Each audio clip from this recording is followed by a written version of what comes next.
Welcome back to the channel. Today we're going to be installing a Redarc Tow Pro Elite trailer brake controller on our 2009 Lexus LX570. Now I've had the Tacoma brake controller, which is a really decent unit. It's not cheap by any means. It's fairly at the high end as far as the cost goes. Had it for about 2 years. It works well when it works, but I've had a lot of problems with it. It disconnects on its own sometimes. Sometimes the reading says something, but your brakes on the trailer are not engaging. I've checked all the wiring. I've checked the plug and play harness. The problem is in the actual unit itself. Everything has checked out fine except the connection inside the unit itself. So I figured if I'm going to replace it, I might as well replace it with something better, and that's why today we're going to be installing the Redarc Tow Pro Elite trailer brake controller. Before we get started with all of this, if you like content like this, make sure to hit the subscribe button below the video, and if you want to be notified of new uploads, make sure to hit that bell icon right next to the subscribe button. Also, if you enjoy content about Land Cruisers, I have a lot of playlists and video content on the channel around 80 series Land Cruisers, 200 series Land Cruisers, and also a lot of really neat boat content. Make sure to check those out. Here is the Tacoma that I've had installed for a couple of years. Like I said, it works fine when it works. Let me show you where the actual problem is. And I wasn't able to get any warranty support from them, so instead of replacing it with the same thing, I'm going to replace it with something newer and better. I got this guy out of the housing real quick. I don't know if you can notice, but the display keeps coming and going, right? The problem, where I traced it down to, I thought it might be the crimps on this plug and play harness that is from Tacoma. I thought it might be the connection on the other end that goes up here in the kick panel. I thought it might be the connection from that to the OEM electronics. I checked everything. I even pulled this connector apart and re-crimped everything and put everything back into place correctly. And yep, no. Oh, there it goes again. Now it's off. As you can see, all of these terminals are here. They're all in good shape. The housing of the connector is not cracked. Everything looks good. The problem is actually inside the unit. Somewhere in here, right about there. I bet if I pop this thing open, there's probably solders that are broken or something is wrong on the circuit board or something along those lines. All of these pins look fine as well. I've spent hours and hours trying to diagnose this thing, and I'm fairly good, at least for a do-it-yourselfer, at figuring these things out. The problem is definitely in here, and it's very unfortunate that Tacoma did not want to help with this as far as a warranty replacement. It's okay, no big deal. Like I said, it's good when it works. I like the functions and the features and the display and what it shows you and everything, and all the adjustability, but it doesn't work, and it's become a safety issue for me. So time to replace it. I've got the bracket pulled off. Now I'm going to pull this bottom panel off. We'll trace this guy back to where it plugs into the OEM connector, and we'll pull that off, and then we'll start working on the installation of our Redarc Tow Pro Elite. First thing you want to do is undo this screw and this screw. Now that you have those two screws off, there's one little snap right here. You push it in to release it. There's another one right here. Push that in. And there's another one right over here. You push that in, and once those are released, this panel pops down and comes out. There's a bunch of connectors back here, so don't pull the whole thing out and yank those out. What you want to do is unclip this connector and this one over here, and that should release this panel to where you can pull it out and put it out of the way. Next thing you want to do is remove this little 10mm head bolt. Now we're going to remove this trim piece that goes all the way up to the A-pillar. So it starts there, comes down here on the door sill, and there it just pops off.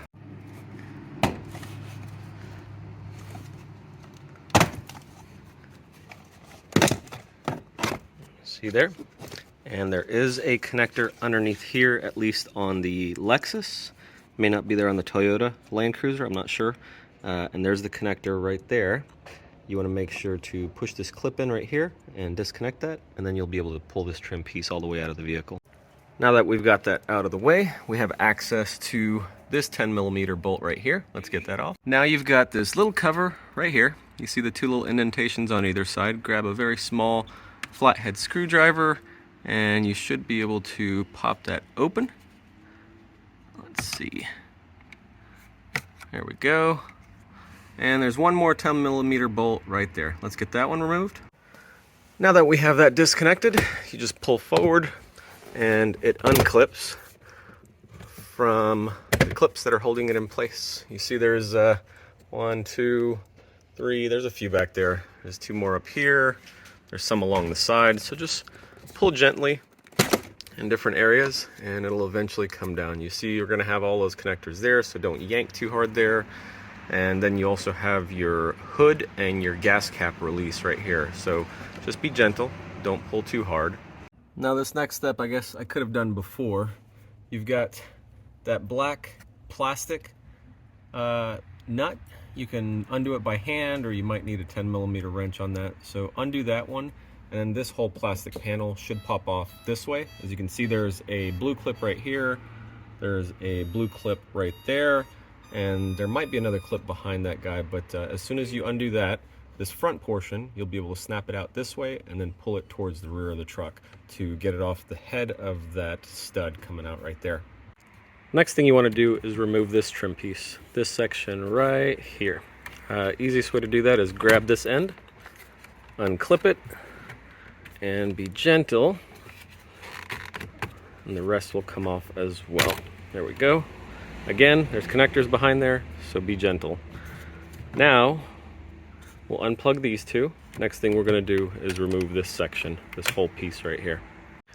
So in order to remove this, first we'll grab the bottom and pull it out.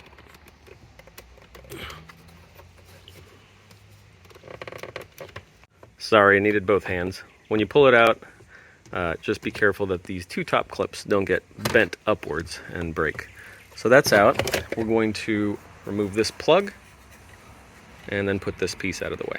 Now this is the plug and play harness for my Tacoma brake controller. I've already unplugged it and I went ahead and put the plug and play connector on the OEM side of the harness back where it is from the factory so that you can see where it is and where to locate it. So you see all this stuff back here. You see this orange clip up here, and if you look closely, there's one connector up here and then 2 below it. Let me see if I can get you a good angle of that. So you've got this connector here that's more towards me, towards the back of the vehicle, and there's one right behind it. That one behind it is the one you want. It is, let's see, can I get you a visual? It's that one right there. You see that? So that's the one you want. It's just plugged into a dummy plastic housing, which is what all of this stuff is here. It's just a big dummy plastic housing. So that one is the one you want. You want to gently pull it out, if you see what I'm doing there. And there it is. That is the connector for your plug and play capabilities for a trailer brake controller.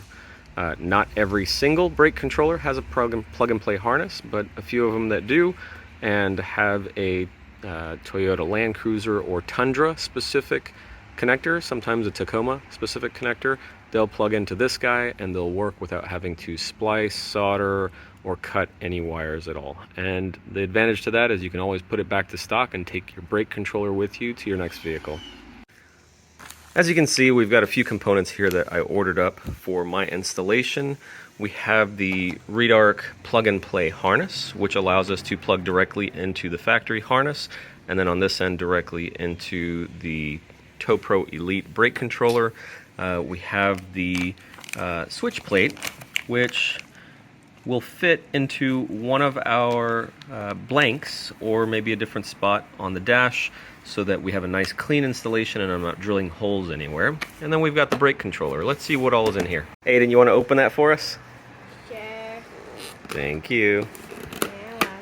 Hey Aiden, how comfy are those PJs? Comfy. Let's see what we got. All right. So that's the brains of the brake controller. We've got to find a place to mount this. Right, eh? Mm-hmm. What is that? That's the knob that goes on the outside of the actual remote. And that's the remote, along with the connector on the back. What's in here, Aiden?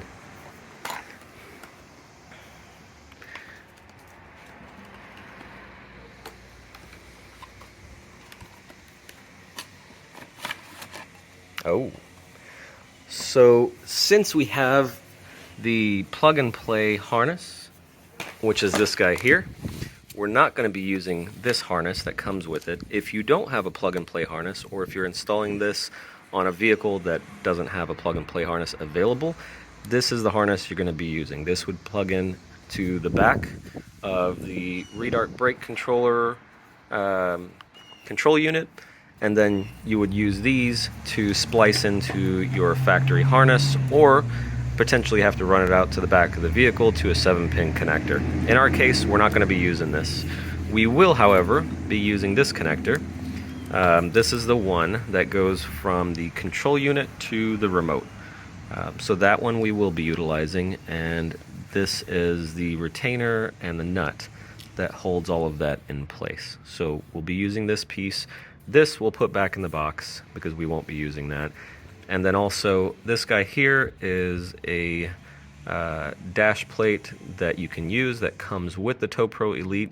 Again, these two components, if you really wanted to do this at the cheapest way possible, you could just order this guy and that's it. And it comes with all of this. You have a dash plate, you have a harness, you have all that stuff you need to install everything, but it requires a little bit more work. In this case, we don't want to cut into the dash or the factory harness, so we're going to be using the plug-and-play harness and the Toyota plate that should fit into one of the slots we already have. I was trying to figure out where the best place is to mount this guy. I've got plenty of wire on this harness and the remote harness to really mount it anywhere, but I wanted it to be out of the way and not really cause any sort of contact with any of the panels as I'm trying to push the panels back on. Now back here, it looks like I have a good amount of room to mount it here, potentially. Or I could mount it on the other side against this panel. There's lots of room. Essentially right there against the sidewall. So I'm going to try it in a couple of those spots and see where it fits the best. I think I found a much better spot. So this is the steering wheel, right there. That's the steering column cover.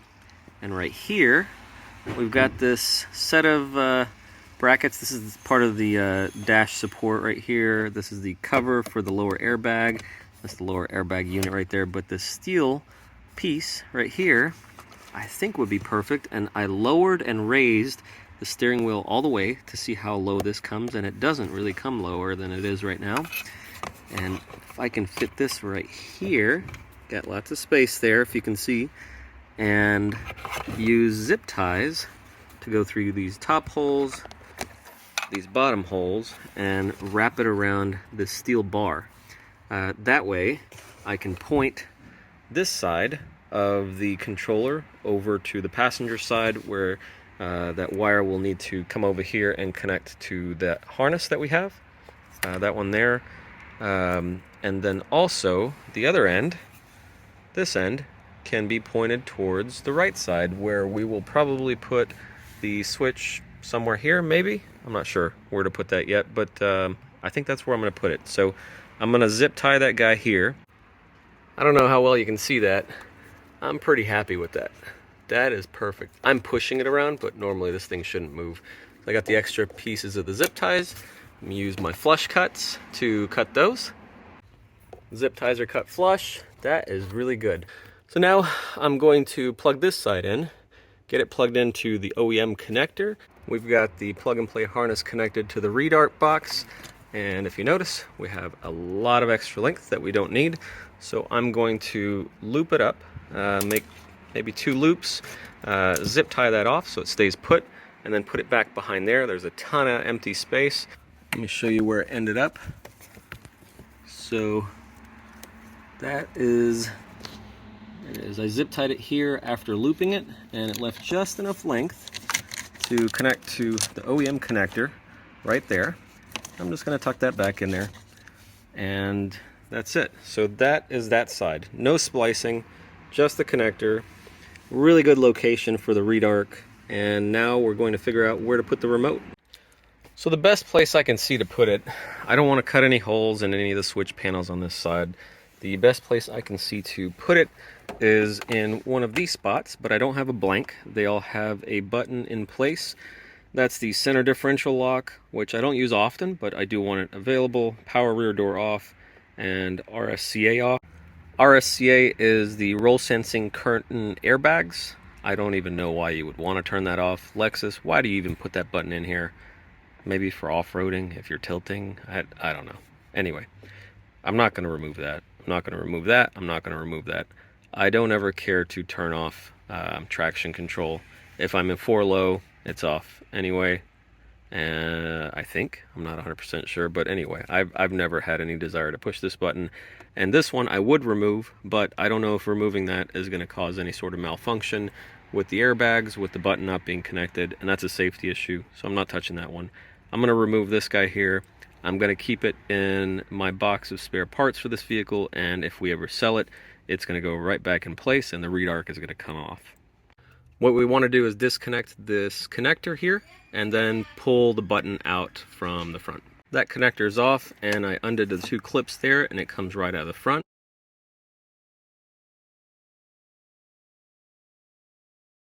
In order to allow it to pop out from the front side. Now we can put in our Redarc trim plate. Before I do that and pop it in, first I want to make sure it fits, which looks like it does, and then I want to assemble the remote onto here, and then I'll pop it into place. Here is the trim plate, there is the remote, that's the retainer nut, and the knob itself. So if you notice, there's a little cutout. This remote can only go in there one direction. If you look on the back, there's a little hole on top, and you've got this guy here. If you try to put it in with the hump upwards, it won't fit, so you got to turn it around with the hump downwards, and it'll go right through like so. Then you want to take this retainer nut and start screwing it on.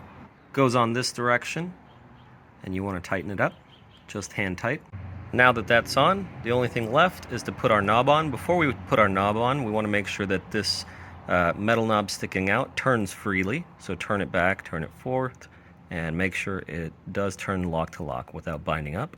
It's got a bunch of gears on there, and now you have to put the knob on. The knob has a bunch of numbers on it. So how do you ensure that it's going on correctly?